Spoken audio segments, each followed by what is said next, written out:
ఓం శాంతి 3/5/2025 సాకార ఈశ్వరీయ మధుర మహావాక్యాలు. మధురమైన పిల్లలు స్వయాన్ని రాజ్య తిలకాన్ని ఇచ్చుకునేందుకు యోగ్యులుగా తయారు చేసుకోవాలి. ఎంతగా చదువును చదువుకుంటారో, శ్రీమతంపై నడుస్తారో అంతగా రాజ్య తిలకం లభిస్తుంది. ప్రశ్న: ఏ స్మృతిలో ఉన్నట్లయితే రావణత్వపు స్మృతి విస్మృతి అవుతుంది, అంటే మర్చిపోతారు రావణుడి యొక్క గుణాలను. జవాబు: సదా స్మృతి ఉండాలి. మేము స్త్రీ పురుషులము కాదు, మేము ఆత్మలం. మేము శివబాబా నుండి బ్రహ్మ బాబా ద్వారా వారసత్వాన్ని తీసుకుంటూ ఉన్నాం. ఈ స్మృతి రావణత్వపు స్మృతిని మరపింపచేస్తుంది. ఎప్పుడైతే మనము ఒక్క తండ్రికి పిల్లలము అన్నది స్మృతిలోకి వస్తుందో అప్పుడు రావణత్వపు స్మృతి సమాప్తం అవుతుంది. ఇది కూడా పవిత్రంగా ఉండేందుకు చాలా మంచి యుక్తి, కానీ ఇందులో శ్రమించాల్సి వస్తుంది. పాట: మిమ్మల్ని పొంది మేము. ఓం శాంతి. ఆత్మిక తండ్రి కూర్చొని ఆత్మిక పిల్లలకు అర్థం చేస్తూ ఉన్నారు. చూడండి, అందరూ తిలకాన్ని బురుకుటిలో దిద్దుకుంటారు.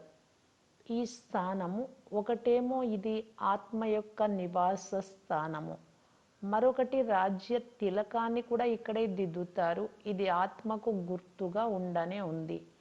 ఇప్పుడు ఆత్మకు తండ్రి యొక్క స్వర్గ వారసత్వం కావాలి, విశ్వపు రాజ్య తిలకం కావాలి. సూర్యవంశీ చంద్రవంశీ మహారాజులు మహారాణులుగా అయ్యేందుకు చదువుకుంటూ ఉన్నారు. ఈ చదువును చదువుకోవడము అనగా మీ కొరకు మీరు రాజ్య తిలకాన్ని ఇచ్చుకోవడం. మీరు ఇక్కడికి వచ్చినదే చదువుకోవడానికి. ఆత్మ ఏదైతే ఇక్కడ నివసిస్తోందో ఆత్మ అంటుంది, బాబా మేము మీ నుండి విశ్వం యొక్క స్వరాజ్యాన్ని తప్పకుండా పొందుతాము అని. ప్రతి ఒక్కరూ తమ కొరకు తాము పురుషార్థం చేయాలి. పిల్లలు అంటారు, బాబా మేము ఇటువంటి సుపుత్రులుగా అయ్యి చూపిస్తాము, మేము ఎలా నడుచుకుంటున్నాము అని. మీరు మా నడవడికను చూస్తూ ఉండండి. మనం స్వయానికి రాజ్య తిలకాన్ని ఇచ్చుకునేందుకు యోగ్యులుగా అయ్యామా లేదా అని మీరు కూడా తెలుసుకోగలరు. బాబా మేము మీ పేరును తప్పకుండా ప్రసిద్ధి చేస్తాము. మేము మీకు సహాయకులుగా అనగా స్వయానికి సహాయకులుగా అయ్యి భారత్పై మా రాజ్యం చేస్తాము. భారత్ వాసులు అంటారు కదా, ఇది మా రాజ్యం అని. కానీ ఇప్పుడు విషయ వైతరణి నదిలో పడి ఉన్నారు అని పాపం వారికి తెలియదు. ఆత్మలైన మీ రాజ్యమైతే లేదు. ఇప్పుడు ఆత్మ తలక్రిందులుగా వ్రేలాడుతూ ఉంది, తినడానికి కూడా లభించడం లేదు. ఎప్పుడైతే ఇటువంటి పరిస్థితి ఏర్పడుతుందో అప్పుడు బాబా అంటారు, ఇప్పుడైతే నా పిల్లలకు తినడానికి కూడా లభించడం లేదు. అలాంటి సమయంలో నేను వెళ్ళి వీరికి రాజయోగాన్ని నేర్పిస్తాను. కావున తండ్రి రాజయోగాన్ని నేర్పించడానికి వస్తారు. పిల్లలు అనంతమైన తండ్రిని స్మృతి చేస్తారు. వారు క్రొత్త ప్రపంచాన్ని రచించేవారు. తండ్రి పతిత పావనుడు కూడా, జ్ఞాన సాగరుడు కూడా.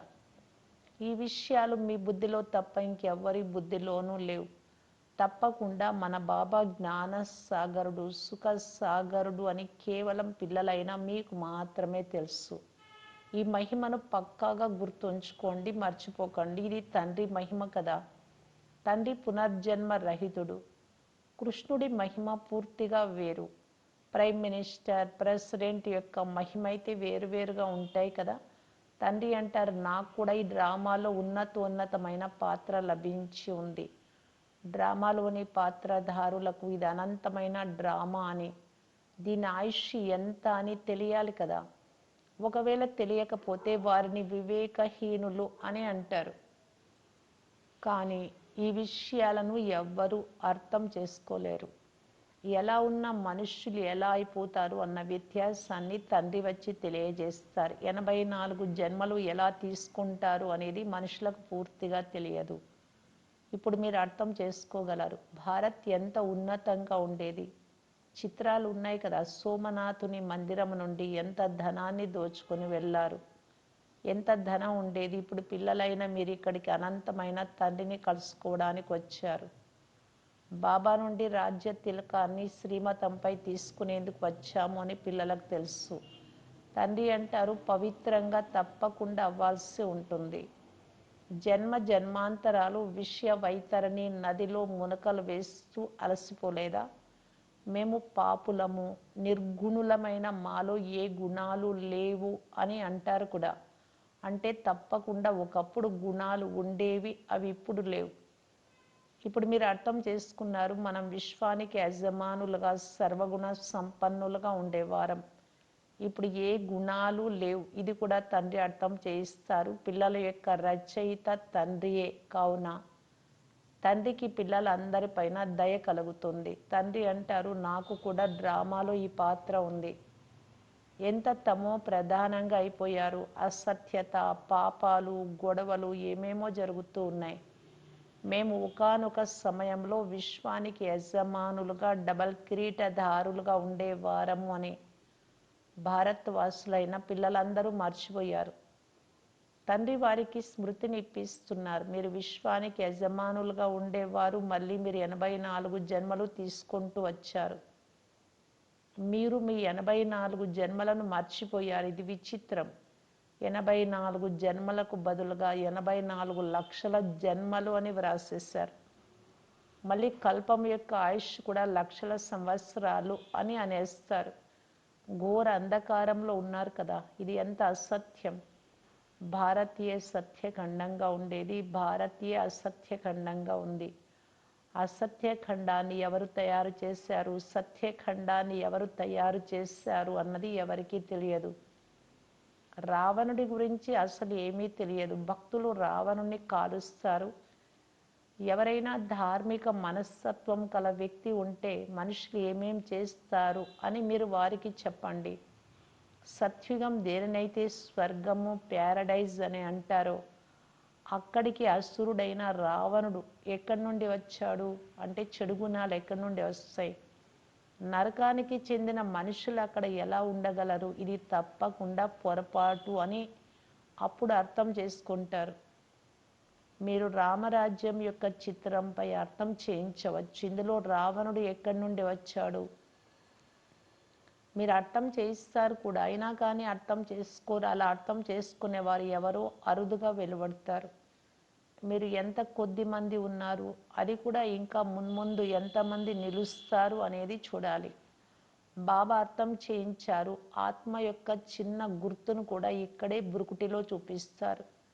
పెద్ద గుర్తు రాజ్య తిలకం. ఇప్పుడు తండ్రి వచ్చి ఉన్నారు. స్వయానికి పెద్ద తిలకాన్ని ఎలా దిద్దుకోవాలి, మీరు స్వరాజ్యాన్ని ఎలా పొందగలరు అన్న మార్గాన్ని తెలియజేస్తారు. దానికి రాజయోగము అన్న పేరుని పెట్టారు. రాజయోగాన్ని నేర్పించేవారు తండ్రి. శ్రీకృష్ణుడు తండ్రి అవ్వగలరా? వారైతే బాలుడు. రాధతో స్వయంవరం జరిగిన తర్వాత వారికి ఒక కుమారుడు ఉంటారు. ఇకపోతే శ్రీకృష్ణుడికి ఇంతమంది రాణులు మొదలైన వారిని చూపించారు. ఇది అసత్యం కదా. కానీ ఇది కూడా డ్రామాలో నిశ్చితమై ఉంది. ఇటువంటి విషయాలను మళ్ళీ కూడా వింటారు. ఇప్పుడు పిల్లలైనా మీ బుద్ధిలో ఉంది. ఆత్మలైన మనం పాత్రను అభినయించడానికి ఏ విధంగా పైనుండి వస్తాము, ఒక శరీరాన్ని వదిలి ఇంకోటి తీసుకుంటారు. ఇది చాలా సహజం కదా. కుమారుడు జన్మిస్తాడు, ఇలా మాట్లాడు అని అతడికి నేర్పిస్తారు. అలా నేర్పించడంతో నేర్చుకుంటాడు. మీకు బాబా ఏం నేర్పిస్తారు? కేవలము తండ్రిని మరియు వారసత్వాన్ని స్మృతి చెయ్యండి అని నేర్పిస్తూ ఉన్నారు. నీవే తల్లివి, తండ్రివి అని మీరు పాడుతారు కూడా. ఇలా ఆత్మ పాడుతుంది కదా. తప్పకుండా అపారమైన సుఖపు ఖజానాలు లభిస్తాయి. శివబాబా మనల్ని చదివిస్తున్నారు అని పిల్లలైనా మీకు తెలుసు. ఇక్కడికి మీరు శివబాబా వద్దకు వచ్చారు. భగీరథుడు అనగా మానవ రథం. వీరిలో పరంపిత పరమాత్మ విరాజమానం అవుతారు. కానీ రథము పేరు ఏమిటి? ఇప్పుడు మీకు తెలుసు, వారి పేరు బ్రహ్మ. ఎందుకంటే బ్రహ్మ ద్వారా బ్రాహ్మణులను రచిస్తారు. మొదట పిలక అయిన బ్రాహ్మణులు ఉంటారు, ఆ తర్వాత దేవతలు ఉంటారు. మొదటైతే బ్రాహ్మణులు కావాలి. అందుకే విరాట రూపాన్ని కూడా చూపించారు. బ్రాహ్మణులైన మీరే మళ్ళీ దేవతలుగా అవుతారు. తండ్రి చాలా మంచి రీతిలో అర్థం చేయిస్తారు, అయినా కానీ మర్చిపోతారు. తండ్రి అంటారు, పిల్లలు సదా గుర్తు ఉంచుకోండి, మీరు స్త్రీ పురుషులు కాదు, మీరు ఆత్మలు. మీరు పెద్ద బాబా శివబాబా నుండి చిన్న బాబా బ్రహ్మ బాబా ద్వారా వారసత్వాన్ని తీసుకుంటూ ఉన్నారు. అప్పుడు రావణత్వపు స్మృతి విస్మృతి అవుతుంది. ఇప్పటిదాకా గుర్తుంచుకున్నారు, అది మర్చిపోతారు. ఇది పవిత్రంగా ఉండేందుకు చాలా మంచి యుక్తి. బాబా వద్దకు చాలామంది యుగల్స్ దంపతులు అంటే భార్యాభర్తలు వస్తారు. ఇరువురు బాబానే అంటారు. మేము ఒక్క తండ్రికి పిల్లలము అన్నది స్మృతిలోకి వచ్చినప్పుడు రావణత్వపు స్మృతి విస్మృతి అవ్వాలి. ఇందులో శ్రమించాల్సి వస్తుంది. శ్రమ లేకుండా ఏదీ జరగదు. మేము బాబాకు చెందిన వారిగా అయ్యాము, వారినే స్మృతి చేస్తాము. తండ్రి కూడా అంటారు, నన్ను స్మృతి చేసినట్లయితే వికర్మలు వినాశనం అవుతాయి. 84 జన్మల కథ కూడా చాలా సహజమైనది. ఇకపోతే తండ్రిని స్మృతి చేయడంలో శ్రమ ఉంది. తండ్రి అంటారు, పురుషార్థం చేసి తక్కువలో తక్కువ 8 గంటలైనా స్మృతి చేయండి. 1 గడియ, అరగడియ ఇలా స్మృతి చేస్తూ వెళ్ళండి. క్లాస్లోకి వచ్చినప్పుడు తండ్రి మాకు చదివిస్తున్నారు అన్నది స్మృతిలోకి వస్తుంది. ఇప్పుడు మీరు తండ్రి సన్ముఖంలో ఉన్నారు కదా. తండ్రి పిల్లలు పిల్లలు అంటూ అర్థం చేయిస్తారు. పిల్లలైన మీరు వింటారు. తండ్రి అంటారు, చెడు వినకండి. ఇది కూడా ఇప్పటి విషయమే. ఇప్పుడు పిల్లలైన మీకు తెలుసు, మనము జ్ఞానసాగరుడైన తండ్రి సన్ముఖంలోకి వచ్చాం. జ్ఞానసాగరుడైన తండ్రి మీకు మొత్తం సృష్టి యొక్క జ్ఞానాన్ని వినిపిస్తున్నారు. ఇక ఎవరైనా తీసుకుంటారా తీసుకోరా అనేది వారిపై ఆధారపడి ఉంటుంది. తండ్రి వచ్చి ఇప్పుడు మనకు జ్ఞానాన్ని ఇస్తున్నారు. మనం ఇప్పుడు రాజయోగాన్ని నేర్చుకుంటాం. ఆ తర్వాత శాస్త్రాలు మొదలైన భక్తికి సంబంధించిన అంశాలు ఏవి ఉండవు. భక్తి మార్గంలో జ్ఞానం అంశం మాత్రం కూడా ఉండదు. జ్ఞాన మార్గంలో మళ్ళీ భక్తి అంశం మాత్రం కూడా ఉండదు. జ్ఞాన సాగరుడు వచ్చినప్పుడే జ్ఞానాన్ని వినిపిస్తారు. వీరి జ్ఞానం ఉన్నదే సద్గతి కొరకు. సద్గతి దాత ఒక్కరే, వారినే భగవంతుడని అంటారు. అందరూ ఆ ఒక్క పతిత పావనుడినే పిలుస్తున్నప్పుడు వేరొకరు ఎలా ఉండగలరు? ఇప్పుడు తండ్రి ద్వారా పిల్లలైన మీరు సత్యమైన విషయాలను వింటున్నారు. తండ్రి వినిపించారు, పిల్లలు నేను మిమ్మల్ని ఎంతటి షౌకార్లుగా తయారు చేసి వెళ్ళాను. ఇది 5000 సంవత్సరాల నాటి విషయం. మీరు డబల్ కిరీటధారులుగా ఉండేవారు. పవిత్రత కిరీటం కూడా ఉండేది. మళ్ళీ ఎప్పుడైతే రావణ రాజ్యం వస్తుందో అప్పుడు మీరు పూజారులుగా అవుతారు. ఇప్పుడు తండ్రి చదివించడానికి వచ్చారు కావున వారి శ్రీమతంపై నడవాలి. ఇతరులకు కూడా అర్థం చేయించాలి. తండ్రి అంటారు, నేను ఈ శరీరాన్ని అప్పుగా తీసుకోవాల్సి ఉంది. మహిమ అంతా శివబాబాదే. నేనైతే వారి రథాన్ని నేను ఎద్దును కాను, బలిహారం అంతా మీదే అని బ్రహ్మబాబా కూడా చెప్తారు. బాబా మీకు వినిపిస్తూ ఉన్నారు, నేను మధ్యలో వింటాను. నా ఒక్కరికే ఎలా వినిపిస్తారు? మీకు వినిపిస్తారు, అప్పుడు నేను కూడా వింటాను అని బాబా చెప్తూ ఉంటారు. బ్రహ్మబాబా వీరు కూడా పురుషార్థి విద్యార్థియే. మీరు కూడా విద్యార్థులే. వీరు కూడా చదువుకుంటారు, తండ్రి స్మృతిలో ఉంటారు. ఎంతటి సంతోషంలో ఉంటారు. నేను ఈ విధంగా నారాయణుడిగా లక్ష్మీనారాయణలుగా అవ్వనున్నాను అని లక్ష్మీనారాయణలను చూసి సంతోషం అనిపిస్తుంది. మీరు ఇక్కడికి వచ్చినదే స్వర్గపు యువరాజులు యువరాణులుగా కావటానికి. ఇది రాజయోగం కదా. లక్ష్యము ఉద్దేశ్యం కూడా ఉంది. చదివించేవారు కూర్చొని ఉన్నారు. మరి అంతటి సంతోషం ఎందుకు కలగడం లేదు? లోపల చాలా సంతోషం ఉండాలి. బాబా నుండి మనము కల్పకల్పము వారసత్వం తీసుకుంటాము. ఇక్కడికి జ్ఞాన సాగరుడి వద్దకు వస్తాం. నీటికి సంబంధించిన విషయం ఏమీ లేదు. ఇదైతే తండ్రి సన్ముఖంగా అర్థం చేయిస్తున్నారు. మీరు కూడా దేవతలుగా అయ్యేందుకు చదువుకుంటూ ఉన్నారు. ఇప్పుడు మనము మన ఇంటికి వెళ్తున్నాము అని పిల్లలకి ఎంత సంతోషం ఉండాలి. ఇప్పుడు ఎవరు ఎంత చదువుకుంటే అంత ఉన్నత పదవిని పొందుతారు. ప్రతి ఒక్కరూ తమ తమ పురుషార్థం చేయాలి, నిరుత్సాహపడకండి.